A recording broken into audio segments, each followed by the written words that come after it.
Hello everyone. So right now we are in module 5 and this is the first part of the video lecture given for module 5 data communication. So just a module overview. This module is basically dealing with the synchronization and the error detection and correction aspects of the data link layer or together with the physical layer of the computer network. So on the way when the sender is sending an information, say in the form of binary, again encoded in the form of signals, and that will be traveling through some physical media, right? And finally it will be received at the receiver side. Now on the way there are many transmission impairments like noise attenuation, like that. Those things we already covered, and because of all these difficulties that the signal may suffer on the way, we can't ensure that the receiver is always getting the same information that is being sent by the sender. Simply the sender may be sending a binary 1 and the receiver may interpret it as a binary 0, or 0 is sent and it is being interpreted as 1. So whatever it is, that is basically what is error in our computer network. Simply you can define like that: if 1 is being sent and it's received as 0, 0 is sent but it is interpreted as 1. So that is a simplest definition for error, and we will see in detail different types of error: bit error, burst error, like that, and how we are dealing with error. So basically we have two schemes: the error detection schemes and error correction schemes. So error detection means some detection algorithm will be running at the receiver side. So before accepting the information as a corrected one, this information will be passing through the error detection module, and this module will do some checking and we will see how it is to be done. And if everything is fine, this module will report it as a correct information. Then only the receiver will start receiving the data. So that is the scenario. Now if there is any error that is being detected, what we can do, we can ask the sender to resend the information or retransmit the information. So the receiver will be informing the sender that the information that I got from you is erroneous, so please resend me, so that the sender will retransmit the information. So that is one scenario, but depending in this retransition and all, depending on the error probability, how much error is being possible in a particular scenario, and also the bandwidth limitations, like that, this retransmission may not be detection and retransmission may not be a good solution all the time. So we have one more approach called error correction. That means definitely if the receiver is able to detect as well as the correct the error, that means without asking the sender to retransmit the information, the receiver is correcting the data by himself. So definitely it involves some more intelligence than detection. Detection is somewhat easy compared to correction, right? That you can assume. So correction involves some more procedure and some more difficulty, of course, and even though you are correcting, to what extent you can correct the information, so like that we have many challenges. So definitely it is somewhat complex procedure. Error correction is very complex compared to error detection and retransmission. So depending on our need, we can employ either error detection and retransmission scheme, or you can do error correction if you are ready to afford the complexity and we have a suitable techniques for that. So that is the idea of error control, error detection and correction. So that is the second part of this module 5. But initially we will start with a concept called synchronization. So how the sender and the receiver are synchronized, so that what is being sent by the sender is being interpreted by the receiver in the same sense as that is being sent by the sender. So to give you, so that is the topic with which we are starting. How we can synchronize information. We have two mechanisms: synchronous and asynchronous communication, and we will move on to that at our initial discussion. Then we will see the error control schemes. So first of all, the synchronization should happen, then only the question of error control. Okay, so if the receiver is not in synchronization with the sender, then there is no meaning of communication, right? Simply sender is sending something, receiver is interpreting something in a different way. So synchronization is something that is needed as a very fundamental thing, and still if the receiver is synchronized with the sender, still there are possibility of error. Then we have the question of error control. So that about the idea. So to get an idea about so what is synchronization. If there is no synchronization, what is the possible problem that you can encounter. So I taken an example that is being discussed in your William Stallings textbook. I think with this example the synchronization problem will be clear for you. So listen. Suppose that the sender simply transmits a stream of data bits. Some binary information is being sent by the sender.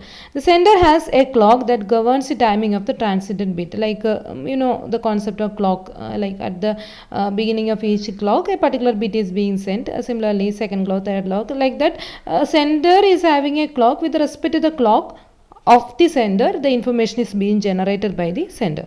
For example, if the data are to be transmitted with a data rate of 1 million bits per second, so that is a speed at which the sender is generating the information. That means in every second it is sending 1 million bits or 1 megabits.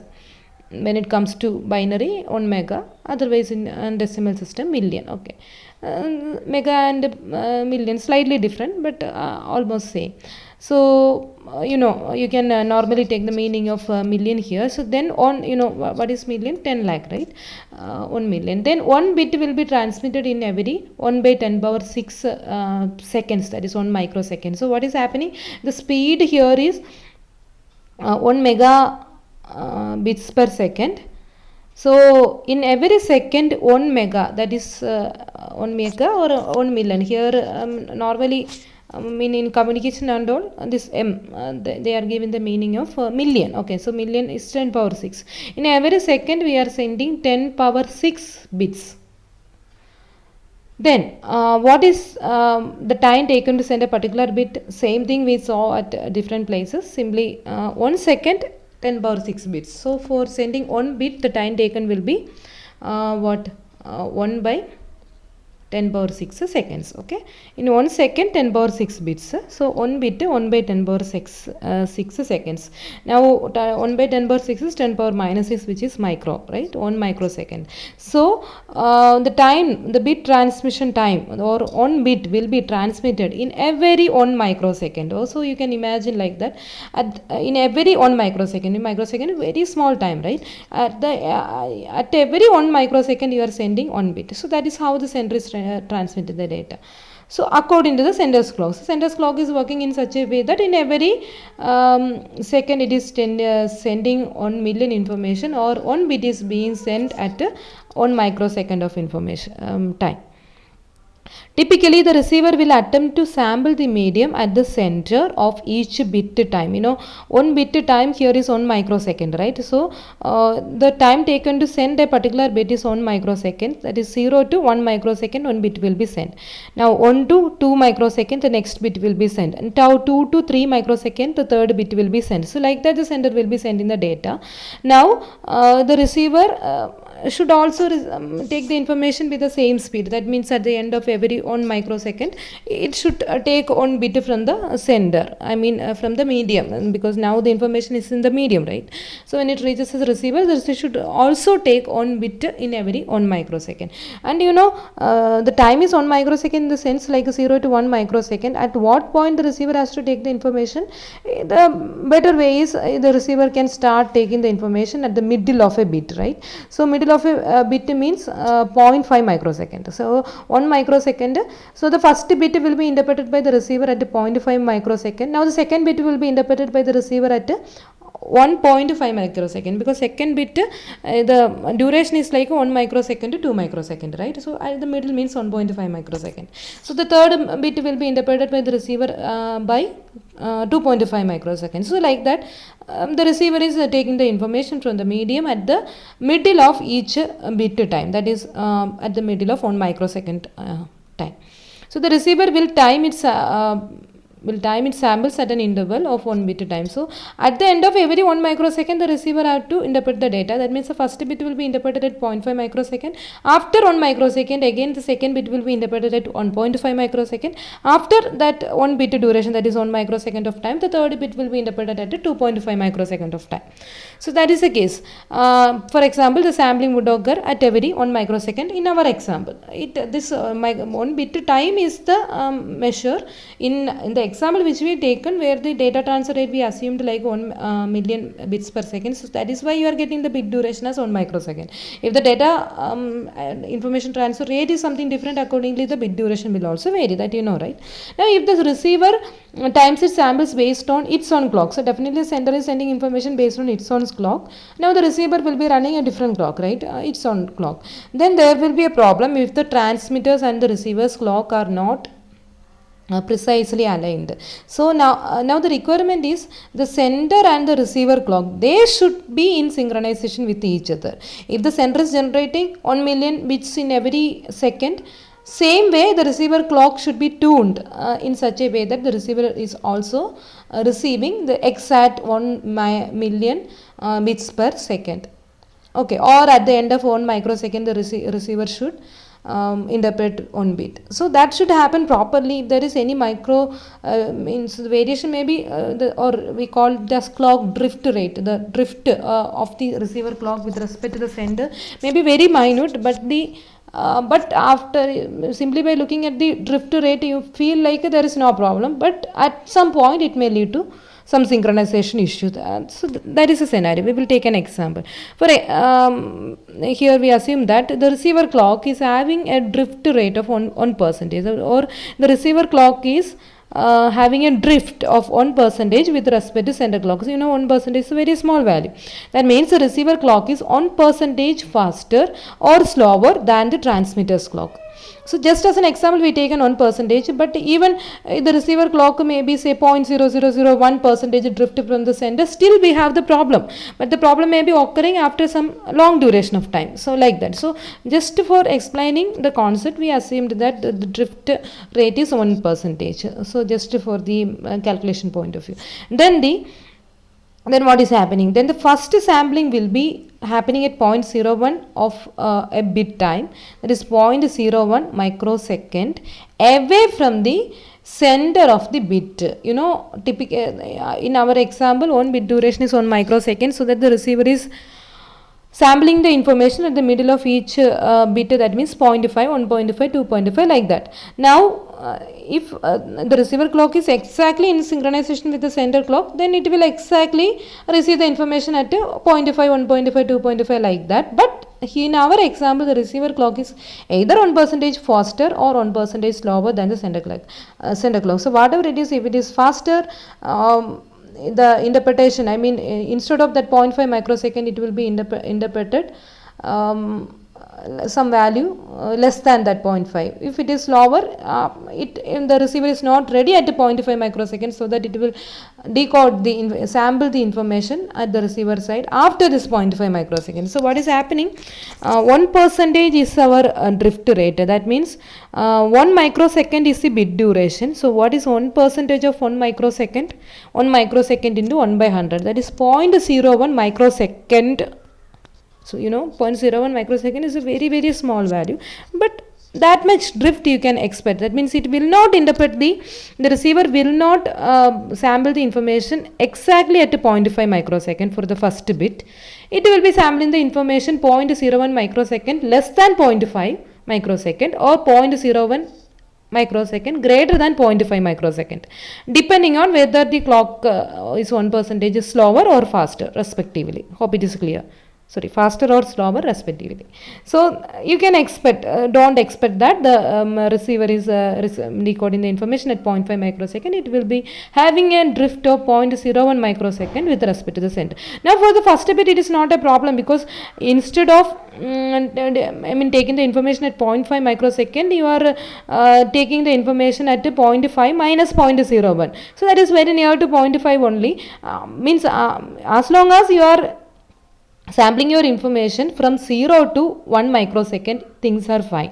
Definitely the receiver will be able to interpret the signal correctly as 1 or 0. But at 0 to 1 microsecond, you taken the middle value, you are sampling, you fixed the sampling point as 0.5 microsecond. Now due to the drift rate, you are not able to keep that timing, and that means 0.5 microsecond, either you are sampling at 0.5 minus 0.01 microsecond, or you are sampling at 0.5 plus 0.01 microsecond. But still there is no problem. Now what will happen for the next bit? It is to be sampled at 1.5 microsecond, right? Just listen to me, I'm not able to write here. In the second bit has to be, because first bit 0 to 1, 0.5, second bit has to be sampled at between 1 and 2 microsecond, it is fine. So we fixed our time like 1.5 microsecond. Now due to this drift, now the drift is affecting 2 times for the second bit, right? So the first bit you sampled at 0.5 minus 0.01 microsecond. Now with respect to that value, the second bit will be sampled at 1.5 minus 2 times 0.01 microsecond. So now the drift is affecting the second bit little bit more than the first bit, right? So the same thing will happen to the third bit. Like the third bit is supposed to be sampled at 2.5 microsecond, but you are going to sample it at 2.5 minus 0.01 into 3, or 2.5 plus 0.01 into 3, depending on whether the clock is faster or slower 1%. Hope it is clear.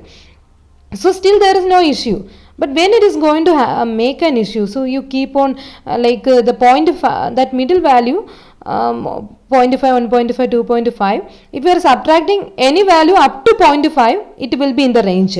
Okay, because our range is like 0 to 1, 1 to 2. Okay, so 2 to 3.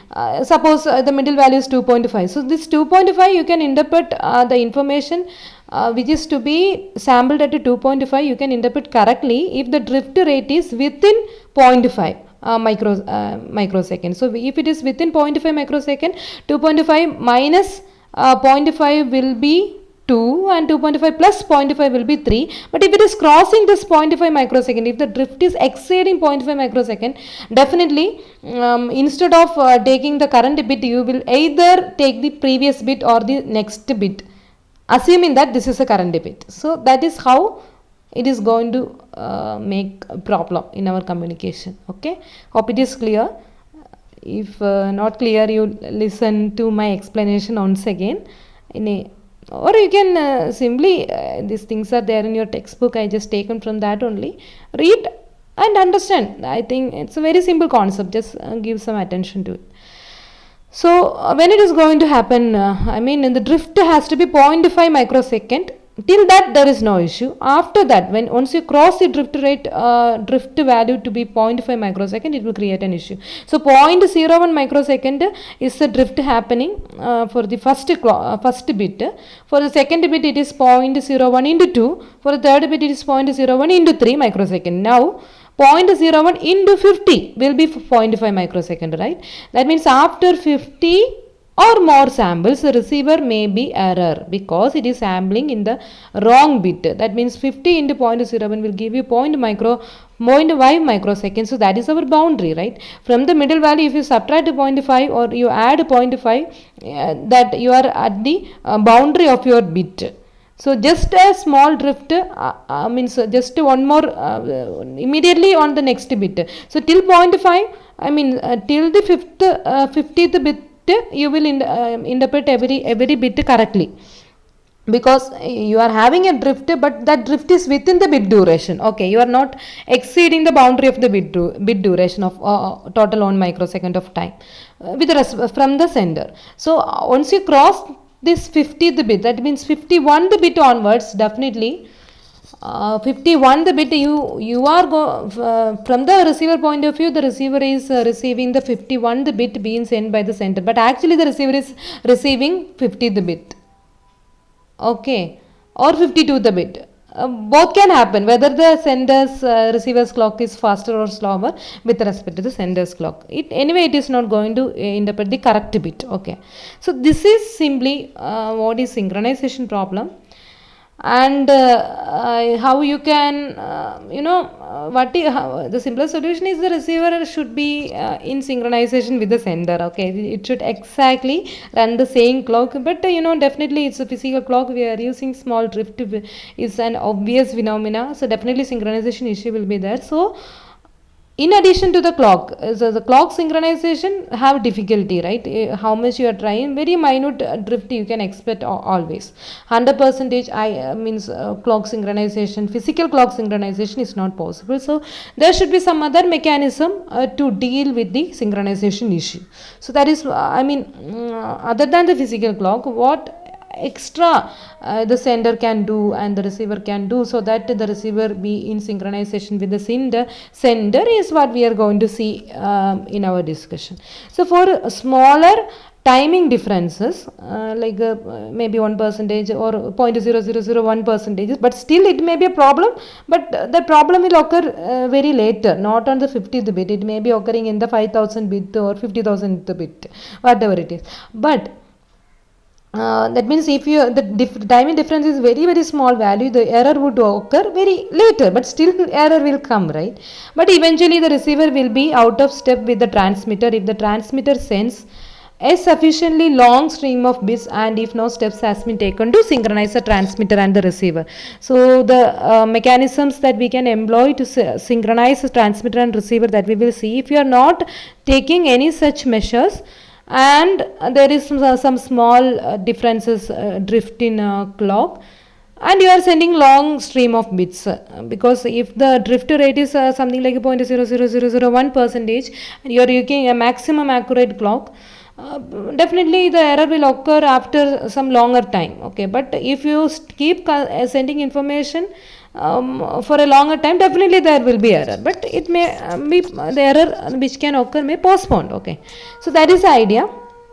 Now we will see means other than the physical clock synchronization, what extra thing we can do to synchronize our communication. So how to achieve this synchronization? There are two approaches which are in common that we are employing in our data link layer for achieving the desired synchronization.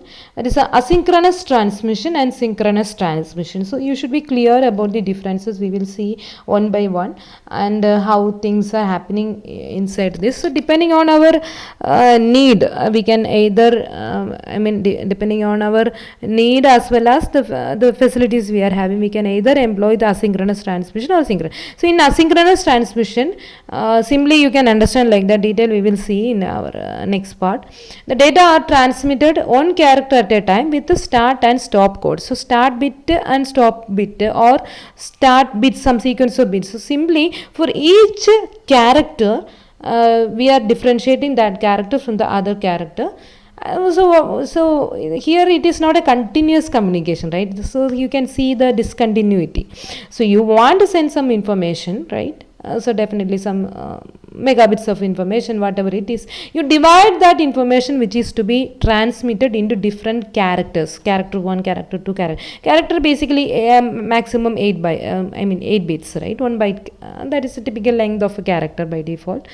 So, and with each character you are adding some kind of synchronization bits, that's a start bit and stop bit, and you are sending to the sender. So definitely the basic problem which we saw in our previous example was when you are sending long stream of bits continuously, you are getting that problem. Now you are trying to break that by not sending information continuously. Instead you are breaking that information into different characters, and with each character you are appending the start bit and stop bit, and like that you are sending your information. We will see more detail how it is working exactly, but after understanding it clearly, you can see that still there are problems that you can find in asynchronous communication. So compare this asynchronous communication, a more better approach without any need of the discontinuity, breaking of information, is being proposed as a synchronous communication, where the block of bits is transferred in a transmitted in a steady stream, without any start and stop codes, or without breaking that information to different character. You are simply streaming your information, and we are taking some other special care to handle the synchronization. Okay, so that is what we will discuss under synchronous transmission. So that is the basic idea. So hope it is clear for you what is synchronization problem that can occur in a typical communication, the clock synchronization problem, and we have two solutions for that, asynchronous and asynchronous transmission. Both we will see, and you should be able to compare the methodology being employed in asynchronous and synchronous transmission at the end. So that is our objective of this session. Okay, so such questions were asked also. Maximum differentiate between asynchronous and synchronous communication, or something inside this topic like that you can expect. So it's a very simple concept. So with this, we will wind up this part 1, and in part 2 we will see in detail this asynchronous communication followed by synchronous communication in subsequent parts. Okay, thank you.